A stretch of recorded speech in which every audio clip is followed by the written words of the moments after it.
Diari seorang wanita dibawakan khas oleh Sugar for Your Mind. Kami percaya perkara paling mahal dalam dunia ialah ilmu. Sebab ilmu ialah ibarat cahaya yang akan menerangi kegelapan, menunjukkan jalan yang mungkin kita tak nampak pada waktu ini. Anda bersama dengan saya, Madia Hassan dan Ros Atika, ingin berkongsi kisah inspirasi dan pengalaman peribadi daripada hati ke hati. Semoga bermanfaat untuk anda pagi ini.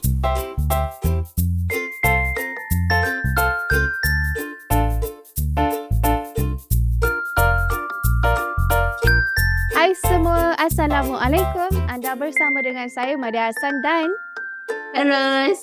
hari ni Kak Ros, kita masih lagi nak bercakap tentang tujuan hidup.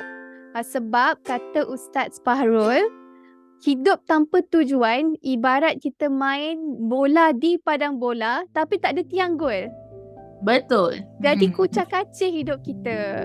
Jadi kalau hidup kita sekarang ni ada bahagian-bahagian kat tempat kerja ke, dalam keluarga ke, atau apa sahaja, kita rasa kucak-kacir.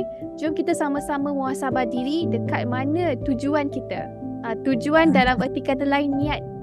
Kan, kenapa kita buat apa yang kita buat. Betul. Dan Kak Ros, kalau minggu lepas cerita Kak Ros, Yes, tentang macam mana, betul, macam mana Kak Ros menjadi digital marketer, kan, daripada konflik-konflik yang muncul. Hari ni kita cerita Madi pula. Yes, hari ni nak dengar pula cerita Madiha. Yes. Masa bila Madi sedar tentang tujuan hidup Madi. Betul. Okey. Silakan Madi. Madi pun sebenarnya sama-sama juga Kak Ros. Madi sukalah belakang cakap kataan sama-sama sebab benda tu sebenarnya unconscious. Kan, kadang-kadang kita rasa kita dah ada tujuan hidup tapi tiba-tiba kita baru sedar yang tujuan hidup kita tu tak ada pun. Faham ke? Dia macam kita rasa kita ada tujuan hidup tapi rupanya tujuan hidup kita terlalu cetek. Macam kita nak masuk dalam lautan, kita rasa kita dah masuk dalam lautan tapi sebenarnya masih lagi dekat permulaan. Betul. So kalau Kak Ros pasal Kak Ros punya journey jadi digital marketer, kan, macam Madi pun sebenarnya betul lah dia related juga dengan career Madi sekarang. Related sebab dulu Madi adalah orang yang typical nak jadi doktor. In fact Madi dapat sebenarnya scholarship untuk medicine. Dapat. Tapi Madi tukar psikologi. Tapi waktu tu, yelah, bila kita fikir tujuan hidup, kita akan terfikir cita-cita. Betul tak? Betul. Tapi itulah, waktu tu sebenarnya, ini yang kepahaman Madi lah, apa yang Madi fahaman. Cita-cita tu, dia tak sampai lagi level tujuan hidup. Kan? Cita-cita ni, dia macam just, okay, you nak jadi apa? Doktor. Nak jadi ni, nak jadi tu, nak jadi digital marketer atau apa-apa saja kita nak jadi, itu cita-cita. Tapi tujuan hidup ni, apa di sebalik cita-cita? Kan, macam Kak Ros cakap minggu lepas punya episod, macam mana kalau orang buat bisnes, okay, bisnes tu boleh jadi cita-cita. Tapi apa tujuan dia sebalik buat bisnes? Nak beri manfaat. Dan kadang-kadang kita rasa kita sedang beri manfaat tapi hakikatnya nak profit. Betul. Tanda-tanda tujuan tak sampai. Kan, tujuan tak sampai. Sama macam Madi sebenarnya struggle lah waktu university life sebab satu reason lah, sebab tujuan tak jelas. Madi tak ada apa yang akan ada sebenarnya, clarity tak ada. So bila kita tak ada clarity, apa yang berlaku pada diri Madi perasan adalah Madi penuh dengan ketakutan. Madi penuh dengan rasa ketakutan, fear, insecurity pada waktu tu. Walaupun yelah, macam mana cakap, kita punya ujian tu Allah uji pada mengikut kemampuan orang tu. Kan, pada kemampuan Madi waktu tu adalah Madi rasalah Madi banyak dengan fear, ketakutan, and benda tu dia tak sedar. And Madi tak berani mencuba, walaupun pada asalnya Madi orang yang sangat confident, tapi disebabkan at one point of your life, bila you tak jelas dengan your tujuan hidup, tak ada clarity, macam Kak Ros cakap tu, kita akan dipenuhi dengan ketakutan yang tidak berasas. Kita dipenuhi dengan rasa benda-benda yang distracted. Kan, bila kita tak, ya, dia macam ni, ibarat Mereka pernah dengar kan, hidup ni macam kita pengembara. Kalau kita tak jelas yang kita ni sebenarnya adalah pengembara, yang datang travel, kita akan dekat stesen yang terdekat je kita akan turun, kita pergi hias bilik, kita pergi buat benda-benda yang sebenarnya tak memberi makna pun dalam hidup kita. Betul. So, waktu tu Madi banyak fokus energi Madi buat benda-benda macam tu. Kita hias, suka cantik, kita suka ni, kita buat, kita rasa benda tu bermakna, kita rasa tu adalah happiness. Tapi hakikat ni tu hanyalah distraction yang sebenarnya langsung tidak menambah value lah dalam pandangan Madi, tidak menambah value dalam diri Madi. So disebabkan tak ada clarity tu, macam tu lah, tak ada tujuan hidup, jadi lagi takut. Kita tersekat dekat rumah, kat stesen kereta api tu, kita tak bergerak. Betul. So my moment bila mana Madi mula dapat kesedaran ialah sebenarnya quite late, maksudnya hujung-hujung 20s. Kalau Madi boleh betul-betul clear apa yang Madi nak, yang Madi masukkan dengan tujuan hidup adalah bila kita tahu apa sebenarnya tujuan kita hidup, pertama. Kedua, bila kita tahu macam mana kita nak manfaatkan kelebihan kita. Kau setuju tak? Betul. Sebab bila macam akak dah nampak daripada awal kan, Alhamdulillah. Tapi Allah didik akak dengan cara-cara yang berbeza. Macam Madi pula, betul lah walaupun Madi tak ada clarity, tapi Allah bimbing jugalah kan. Maksudnya kita flow, tapi benda tu saya sedang mendidik Madi. Tapi at this one point yang Madi sebenarnya dapat realization tu, Madi cakap dekat kawan office. Dia Afifah. Hai Afifah. Madi ingat that moment sebab waktu tu Madi dengan confidentnya, first time I cakap dekat someone, I found my calling. I found my calling. Waktu tu like I rasa 2 tahun lepas kot, lebih lah 20 tahun plus kan. I cakap Fifah, I found my calling. Lebih kurang lah, I jumpa my calling. Dia macam ada satu rasa macam, oh, this is why I am invented in the first place. This is why I'm here. Kan? Bila first kita jelas tujuan hidup, second kita jelas macam mana nak manfaatkan kelebihan Madi. Waktu tu Mai cakap, Mai tak pernah rasa se-confident tu, okay, inilah life direction yang Madi nak pergi lepas ni. Sebab before that, kan kalau dengar episod-episod sebelum ni kan, Mai ada Mai jatuh bangun juga. Tapi kita banyak go with the flow. Cakap-cakap dia go with the flow. Kita rasa macam itulah tujuan hidup kita, tapi Allah didik, oh bukan. Fasa tu Madi find out yang itu bukan tujuan Madi. Dia masa lagi cetek. So waktu tu Madi sebenarnya dengar Promohaya. Okay, kalau akak zaman Madi Promohaya. Promohaya sebenarnya spark balik my interest untuk mendalami tentang dunia ni lah, psikologi, dunia memahami manusia.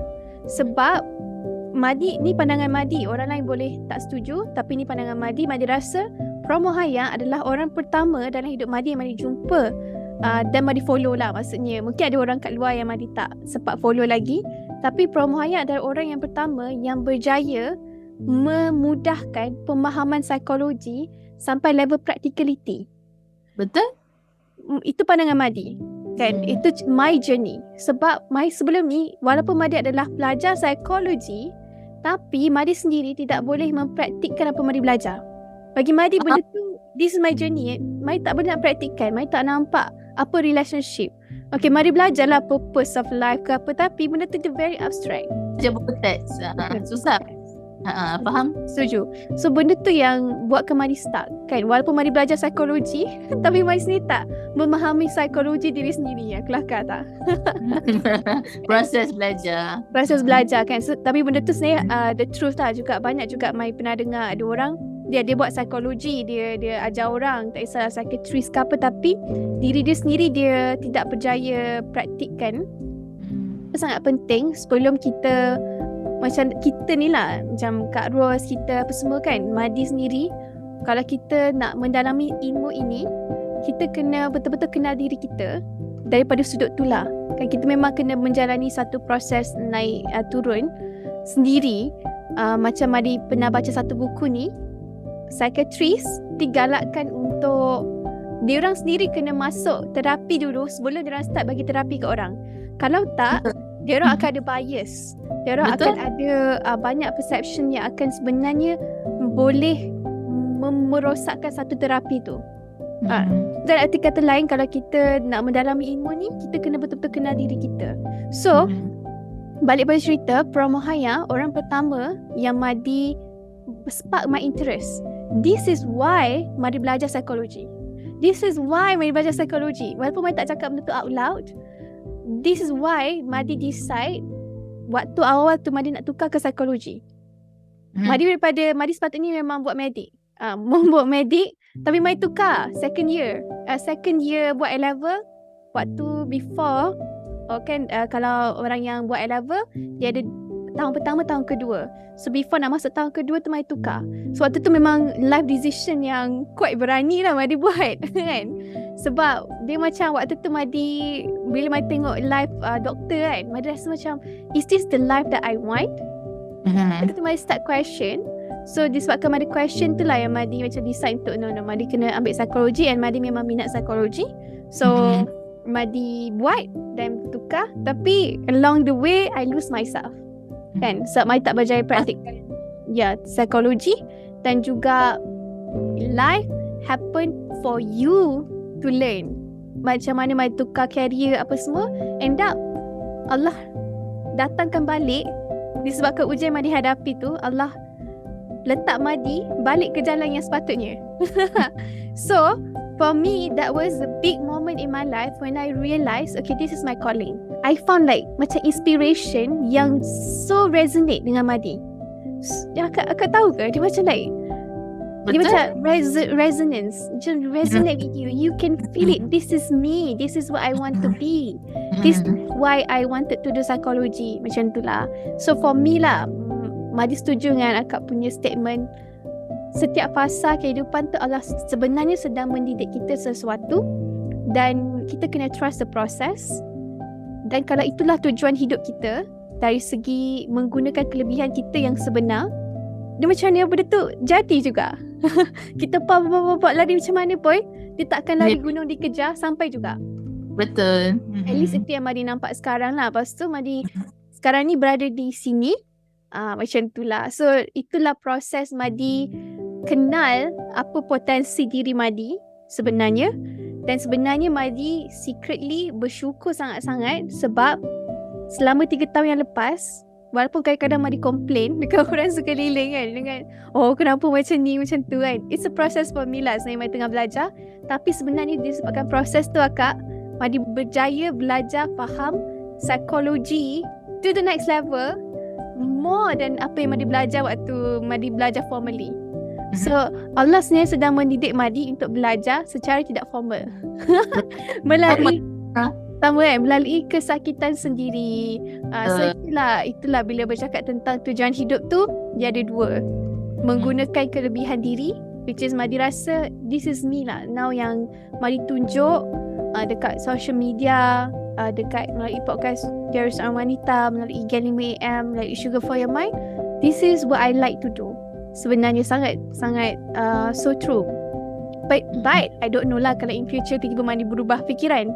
But I feel resonate dengan apa yang Madi buat sekarang. Dan yang kedua, bila Madi dapat tujuan hidup tu yang why you do what you do. Kan macam akak cakap tadi, the ultimate goal lah. Betul. Kan, the ultimate goal. So semua tu adalah perjalanan yang kita sentiasa nak belajar. Kan, insyaAllah. Kadang tujuan hidup ni dia never ending lah sebenarnya. Never ending. That's why kita kena faham juga, kita tujuan hidup utama kita adalah selepas kehidupan dunia tu. Yang di akhirat tu. So bila kita pegang tujuan hidup syurga tu, dia leads kepada segala tujuan hidup dekat dunia ni. Betul. Dia mengubah segala persepsi tujuan hidup kita kat dunia. So apa sahaja yang kita buat dalam kehidupan kita akan sentiasa fikir, adakah aku buat ni Allah suka ke tak suka? Adakah ia akan bawa aku masuk syurga ke masuk neraka? Macam tu. Betul-betul, sangat setuju. Dan bila Kak cakap tentang akhirat kan, itu salah satu salah faham yang besar yang ramai orang ada. Tahu tak, Madi pernah sekali ni Bila bercakap tentang ibadah, bila bercakap tentang kejar akhirat. Lepas tu adalah this one of my family member cakap, Kak Madiha, kalau Kak Madiha ni nak bercakap tentang akhirat, ibadah, Kak Madiha tak keluar kerja dah. Kak Madiha duduk dalam bilik solat je. So macam nama kan, contohlah nama dia A kan, salah faham ni tentang akhirat. Dan sebenarnya akhirat ni yang Madi faham kan. Pagi tadi pun Madi baru dengar daripada satu ustaz cakap, kalau kita menggunakan dunia untuk tujuan akhirat, itu masih tujuan akhirat. Betul. Yang membezakan sama ada aktiviti tu adalah bersifat dunia atau akhirat terletak pada niat. Betul. So maksudnya kalau kita kerja tapi kita niat untuk akhirat punya aktiviti lah kan.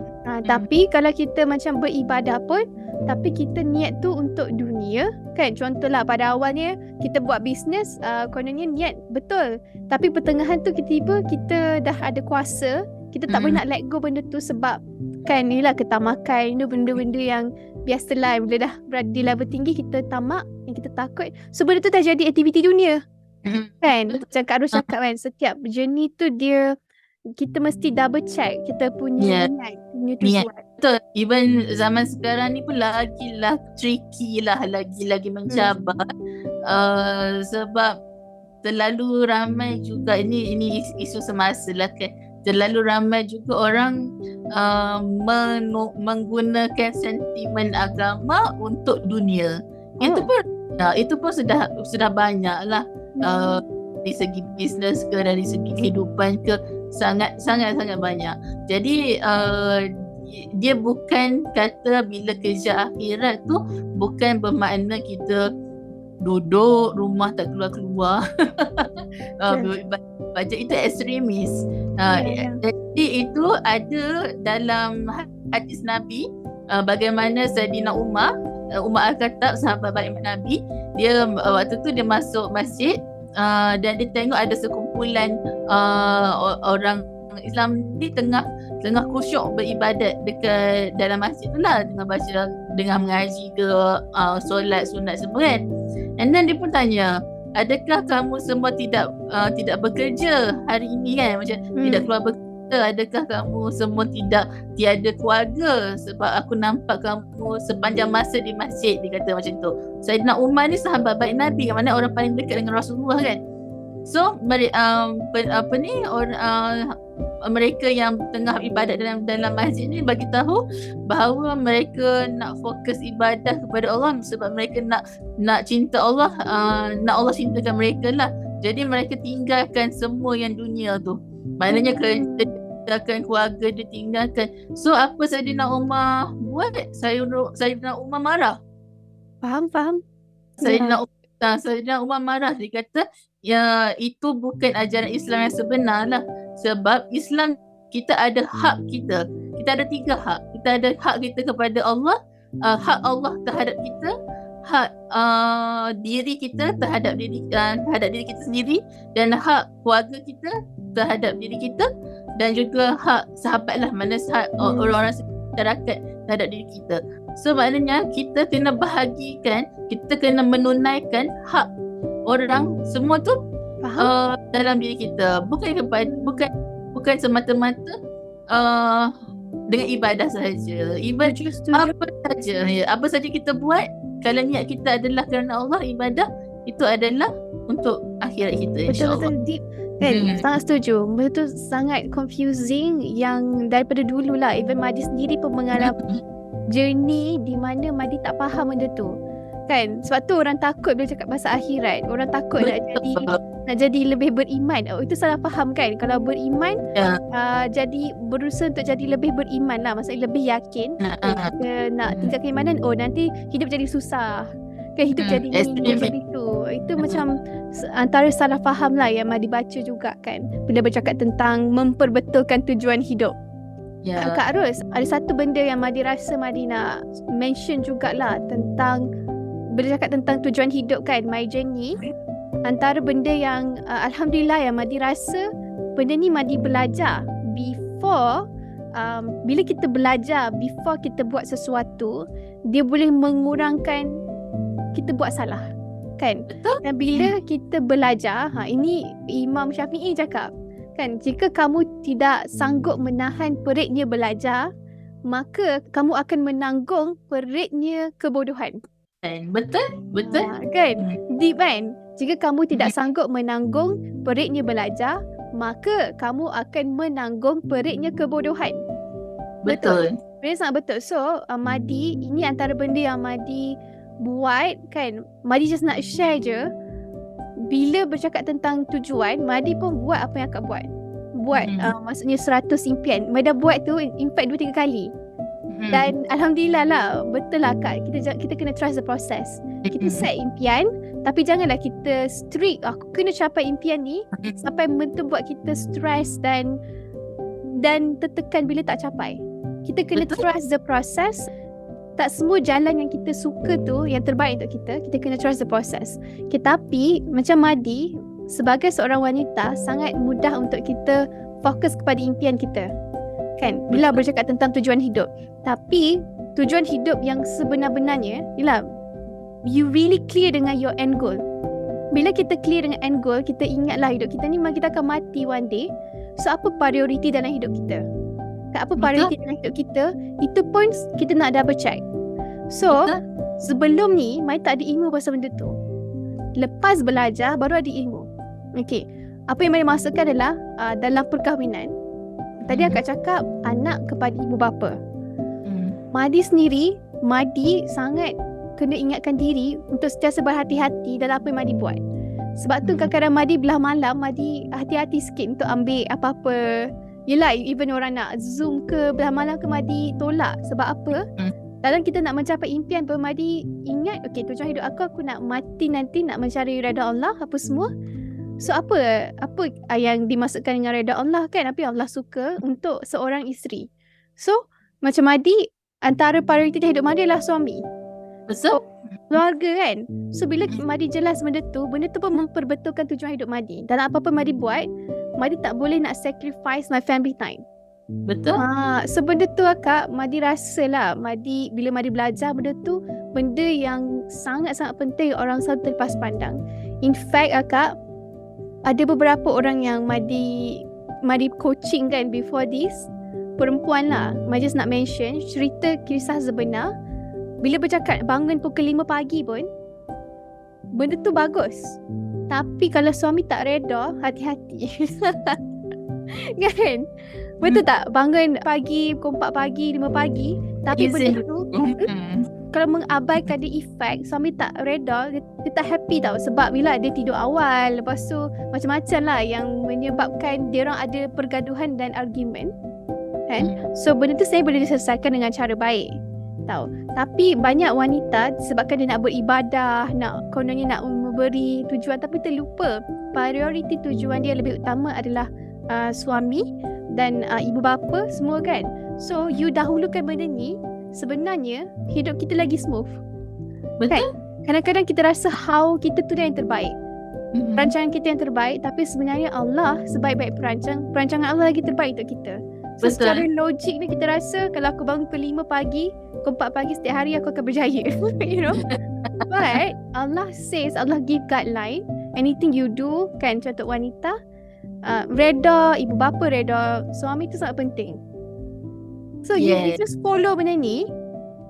Itu sebenarnya antara tujuan hidup yang kita kena penuhi. You buat, insyaAllah hidup lebih smooth lah, lebih tenang. Kalau langgar, jangan terkejut kalau hidup kita ni macam lebih kucak-kacik daripada yang sepatutnya. Itulah antara Madi rasa bila bercakap tentang tujuan hidup tu, priority. Yang pertama, memanfaatkan kelebihan.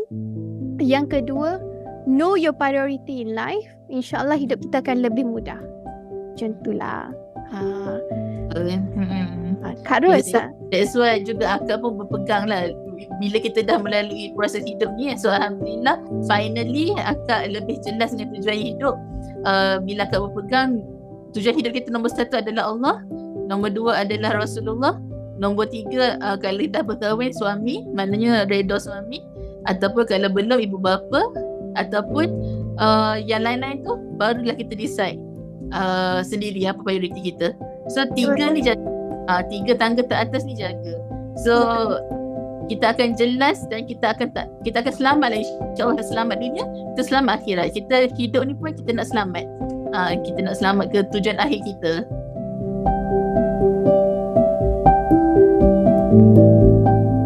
Akak, kalau akak lah kan, akak dengar bolehlah daripada episod lepas, episod ni bila bercakap tentang tujuan hidup, kan, apa perkara lain yang akak muhasabah diri juga untuk kita sama-sama juga. Muhasabah, apa yang akak muhasabah?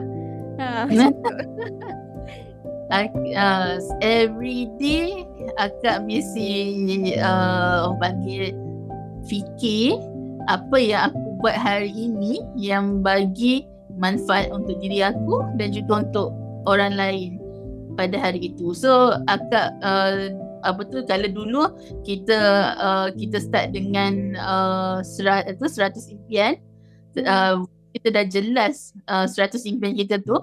So alhamdulillah, another level akak mula ada impian syurga. So maknanya okay, tujuan akhir aku nak masuk syurga. And then kita kalau orang putih panggil, kita kata start at the end of mind, kan. Kita start dari ni begin with the end in mind. Begin with the end of mind. So daripada akhir tu kita top down lah, kita berhaluskan. So dari maknanya bila akak dah sampai level okay, tujuan aku nak masuk syurga, and then what should I do? So I narrow down, okay, sikit-sikit sampailah yang titik akhir tu. Actually yang paling penting adalah live in the present moment. Kita untuk hari ini, kan. Sebab walaupun kita tahu kita nak masuk syurga tu, kita tak tahu bila. Allah tak bagi tahu kita akan mati bila. Kita tak ada timeline macam okay, Madiha akan lahir pada tahun ini, akan pada tahun ini ada expired date, tak ada, okay. So kita sentiasa kena bersedia yang kita akan expired bila-bila. Betul. Itu actually the greatest motivation, kan. Orang yang paling bijak ialah orang yang mengingati mati dan membuat persiapan untuk mati. So bila sekarang akak faham benda tu, live in the present moment, hargai hari ini, hargai orang sekeliling kita yang ada mata kita hari ini. Macam Madi akak nampak Madi sangat menghargai suami Madi, family Madi. So akak pun sama, kita mula nampak, banyak benda yang kita bersyukur hari ini. So itulah tujuan hidup kita sebenarnya. Kadang-kadang orang rasa sedih, orang rasa hopeless, orang rasa lost, rasa tak ada tujuan dalam hidup dia because dia terlalu tengok yang ke depan, yang terlalu jauh, yang belum jadi, dan dia terlalu ataupun dia terlalu tengok yang ke belakang, yang dah lepas.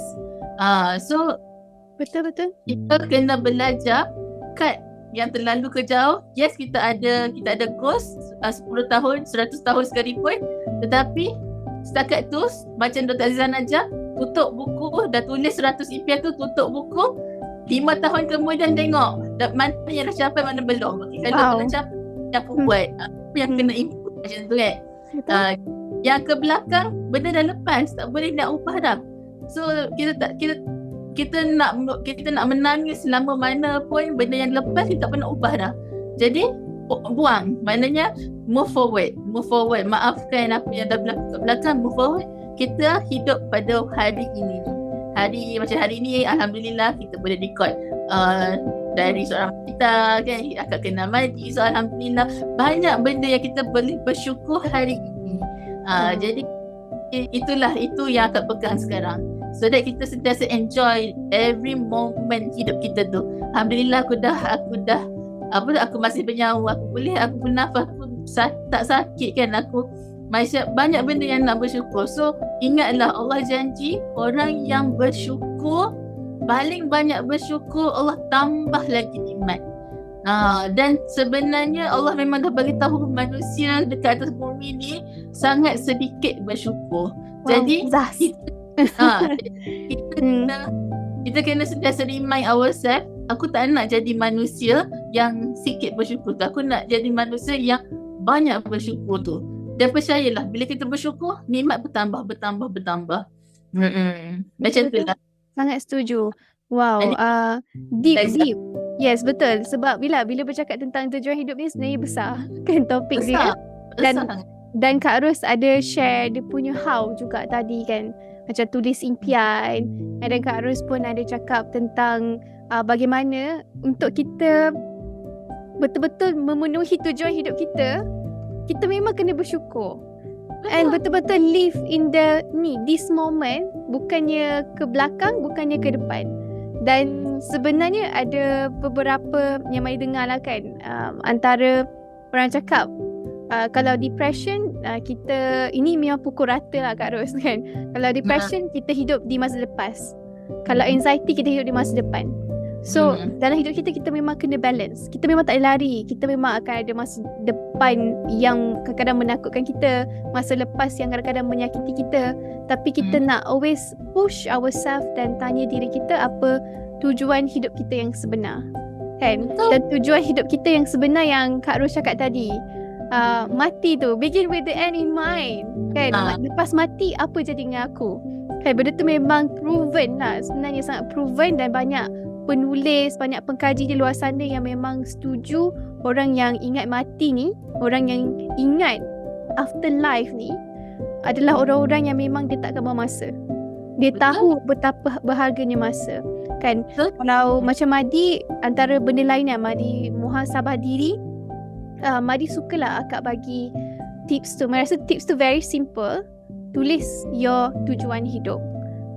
Orang kata, Rumi kata, as you start to walk, the way will appear. Bila kita mula melangkah, jalan akan muncul. Sebab, betul tak Kak Ros, mungkin ada orang lah yang mendengar hari ni yang akan terfikir, apa impian aku apa tujuan hidup aku kan? Betul. So, macam mana aku nak betulkan tujuan hidup aku? So, kalau itulah persoalan yang kita terfikir, mari sangat cadangkan cara Kak Ros lah buat. Tulis 100 impian. Tulis je. Dare yourself to have dream. To push yourself untuk ada tujuan yang lebih besar. And then start to walk towards it, as long as dalam boundary yang ditetapkan lah. Janganlah ada tujuan tapi melanggar clearly, tidak mengikut apa boundary Islam, kan? Betul. Boundary. Tapi kita push. As long as kita stay within that boundary, you push yourself. And setiap fasa tu kita akan belajar benda baru. Kita memang akan tersakiti, kita memang akan terjatuh, tergolek ke apa. Tapi itulah sebenarnya kita sedang memenuhi tujuan hidup kita, kan? And as we start to walk, dia akan makin kurang sama. Betul tak Kak Ros? Kan? Dia memang tak logik untuk kita hari ni aku tulis, esok akan clear completely. Betul. Hidup kita akan dia macam tangga kehidupan lah. As we start to walk, as we start to climb up the stairs, visi tujuan hidup kita akan makin jelas. So Madi sangat suka lah kalau antara benda yang Madi reflect, yang Madi nak select, highlight, tulis impian, tulis tujuan. Dan setiap hari kita tanya, apa yang aku boleh buat, kan, untuk semakin dekat dengan impian. Tapi Kak Ros cakap tadi tutup, itu pun boleh buat, kan. Kita tulis pun dah activate kita punya potensi diri lah untuk kita fikirkan balik tujuan hidup. Dan yang terakhir, ingat mati. Mati. Ingat mati, insyaAllah kita akan sentiasa berhati-hati. Kalau kita sentiasa nak lari daripada mati, orang cakap fear of death. Takut mati, takut yang sampai kita tak nak fikir pun. Ini yang lagi bahaya, membuatkan kita tak menghargai masa, membuatkan kita lebih mudah lalai, lebih mudah bertangguh-tangguh. Kalau orang yang selalu bertangguh-tangguh ni, cuba muhasabah diri dengan ingat mati. InsyaAllah boleh treat sifat bertangguh-tangguh. Alright, itulah muhasabah from my side. Anda yang mendengar macam mana? Apa yang anda muhasabah diri, apa yang anda fikirkan bila bercakap tentang tujuan hidup. Kak Ros, any last word? Any last word? InsyaAllah percaya apa saja yang kita niat, yang kita ingin dalam hidup ni, percaya Allah boleh bagi.